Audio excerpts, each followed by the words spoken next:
ঠিক। আ আ আইন মহিলাদের পক্ষে তার নিশ্চয়ই কিছু কারণ রয়েছে যে আইন কেন মহিলাদের বেশিরভাগ পক্ষে। এটা ১ নম্বর। ২ নম্বর হচ্ছে যে কি বলানো সুতরাং এটার মিসইউজড হচ্ছে এটাও ঠিক।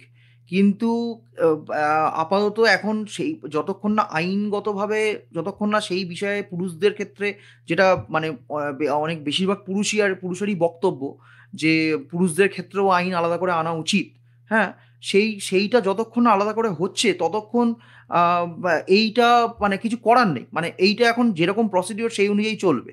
আপনি এটা বলতেই পারেন এখন সেইটা তো এখন মানে নিজেদের ব্যাপার যে আ কতটা আমি আ কতটা একজন মহিলার দেখুন আমার ব্যক্তিগতভাবে মনে হয় কোনো সেন্সিবল মহিলা বা কোনো শিক্ষিত মহিলা বা বা তারা এরকমভাবে শুধু মানে কোনরকম এই যে ফলস কেসের কথা বলছেন সেইটা করেন না। এটা আমি ব্যক্তিগতভাবে মনে করি।